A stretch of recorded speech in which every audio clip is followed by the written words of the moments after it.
बार नारद मुनि नारायण भगवान के पास जाते हैं और उनसे पूछते हैं कि प्रभु आपका परम भक्त कौन है।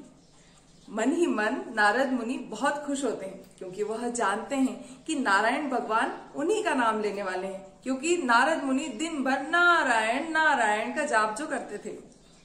पर उन्हें जानकर बहुत आश्चर्य होता है जब नारायण भगवान कहते हैं कि मेरा परम भक्त धरती पर रहने वाला एक किसान है। नारद मुनि को यह जानकर बहुत आश्चर्य होता है। वो कहते हैं कि अरे मैं तो दिन भर नारायण नारायण करता रहता हूँ और प्रभु ने मेरा नाम लेने के बजाय धरती पर रहने वाले उस किसान का नाम लिया। उन्हें बहुत आश्चर्य होता है तो वह जाते हैं और वो उस किसान को देखने लगते हैं। नारद मुनि मन ही मन सोचते हैं कि देखना पड़ेगा ये कौन सी पूजा अर्चना करते हैं जो नारायण भगवान के परम भक्त ये कहला रहे हैं। अब नारद मुनि उनको देखते रहते हैं तो किसान उठता है, सुबह अपना प्रभु का नाम लेता है और अपने काम पर चला जाता है और रास्ते में जाते जाते भजन गुनगुनाता रहता है।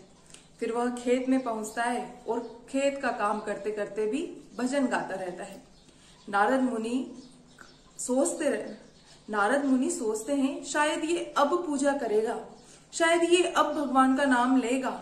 और उन्हें देखना था कि ये कौन सी पूजा अर्चना करता है जिससे कि ये भगवान का परम भक्त है।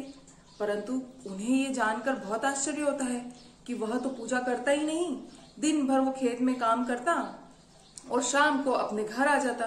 वो सिर्फ भजन गा रहा था और कुछ भी नहीं करा।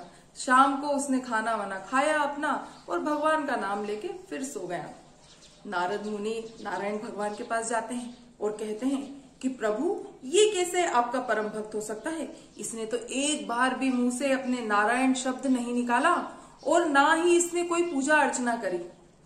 तो नारायण भगवान को हंसी आ जाती है।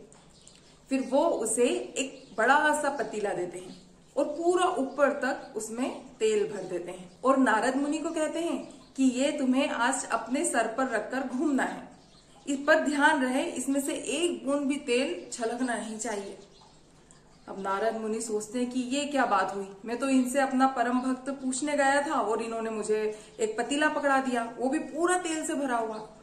अब प्रभु आज्ञा थी तो नारद मुनि ने भी हाथ जोड़ के कहा जैसी आपकी आज्ञा। और फिर वह पतीला लेके दिन भर इधर उधर घूमते रहे और फिर ध्यान देते रहे कि इसमें से एक बूंद भी तेल ना गिरे। शाम को वो प्रभु के पास जाते हैं और कहते हैं कि नारायण देव, मैंने आज आपका ये काम पूर्ण किया। अब आप मुझे बताइए कि वह किसान आपका परम भक्त कैसे हुआ। तो प्रभु हंसते हैं और बोलते हैं काम तो तुमने बहुत अच्छा किया, पर ये बताओ कि आज तुमने मेरा नाम कितनी बार लिया। तो नारद मुनि कहते हैं कि अरे इस काम के चक्कर में तो मैं आपका नाम लेना ही भूल गया। तो प्रभु हंसते हैं और कहते हैं कि इसीलिए वो मेरा परम भक्त है, क्योंकि वह काम के साथ भी मुझे याद कर रहा है। मुझे याद करने के लिए उसने काम नहीं छोड़ा।